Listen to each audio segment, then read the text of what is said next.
இன்றைக்கி நம்ம காலிஃப்ளவர் குருமா எப்படி வைக்கிறதுன்னு பார்க்கலாம்.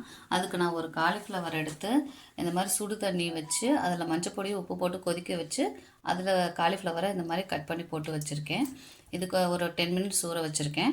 அடுத்து பார்த்திங்கன்னா ஒரு 10லேருந்து 12 சின்ன வெங்காயத்தை எடுத்து இப்படி 2 ரெண்டாக கட் பண்ணியிருக்கேன். ஒரு 2 தக்காளியை நீல வாக்கில் கட் பண்ணி வச்சுருக்கேன். கருவேப்பிலை சோம்பு எடுத்திருக்கேன் தாளிக்கிறதுக்கு. அடுத்து பார்த்திங்கன்னா அரைச்சி ஊற்றுறதுக்கு தேங்காவும் சோம்பும் தேங்காய் எடுத்துருக்கேன். தேங்காவோடு நம்ம என்ன சேர்த்துக்கலாம்னா சோம்பு சேர்த்துட்டு அரைச்சிக்கலாம். இந்த அளவு சோம்பு சேர்த்து அரைச்சிக்கலாம். அந்த சுடு தண்ணியிலே ஊறினதுக்கப்புறம் நம்ம என்ன எடுத்துக்கலாம்னா இதை எடுத்துக்கலாம். இதில் சின்ன சின்ன புழுவெலாம் இருக்கும். அதனால நம்ம என்ன பண்ணணும்னா நல்லா கழுவிட்டு திருப்பி இந்த மாதிரி சுடு தண்ணியில் போட்டு எடுத்துக்கணும். நான் அதுக்கு முன்னாடி சுடுதண்ணியில் போடுறதுக்கு முன்னாடியே ஒரு 2 தடவை கழுவியிருப்பேன். சரி, கழுவிட்டு அதுக்கப்புறம் நம்ம சுடுதண்ணியில் போட்டுக்கலாம். மஞ்சள் பொடி இது போட்டு இப்போ தாளிக்கலாம்.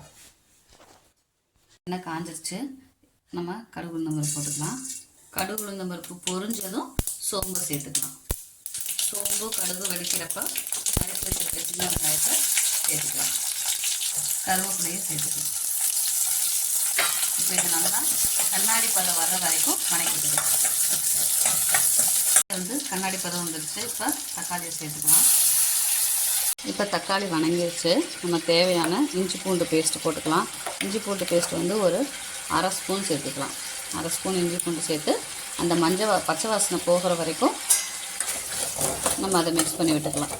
இப்போ இது நல்லா வணங்கிடுச்சு. இந்த சமயத்தில் நம்ம என்ன பண்ணிக்கலாம்னா நம்ம குழம்பு மிளகா அப்படி மசாலாலாம் சேர்த்துக்கலாம்னா 1/2 ஸ்பூன் போட்டுட்டு அடுத்து மஞ்சப்பொடி ஒரு கொஞ்சோண்டு சேர்த்துக்கலாம். அடுத்து கரம் மசாலா ஒரு 1/2 ஸ்பூன் சேர்த்துக்கலாம். இப்போ இது எல்லாத்தையும் சேர்த்து நல்லா மிக்ஸ் பண்ணி விட்டுட்டு நம்ம எடுத்து வச்சுருக்க அந்த காலிஃப்ளவர் இருக்கு இல்லையா அதை சேர்த்துக்கலாம். தேவையான தண்ணியையும் சேர்த்திடலாம்.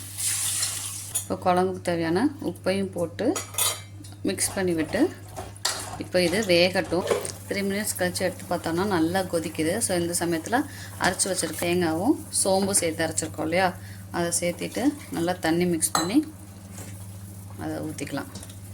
இப்போ இதை நல்லா மிக்ஸ் பண்ணி விட்டுட்டு திருப்பி மூடி போட்டு ஒரு 10 நிமிஷம் வந்து வேகட்டும். 10 நிமிஷம் கழிச்சு ஓப்பன் பண்ணி பார்க்கலாம். பார்த்தோன்னா நல்லா குழம்பு வந்து எண்ணெயெல்லாம் பிரிஞ்சு வந்திருக்கு. குருமா ரெடி. இப்போது சுவையான காலிஃப்ளவர் குருமா ரெடி.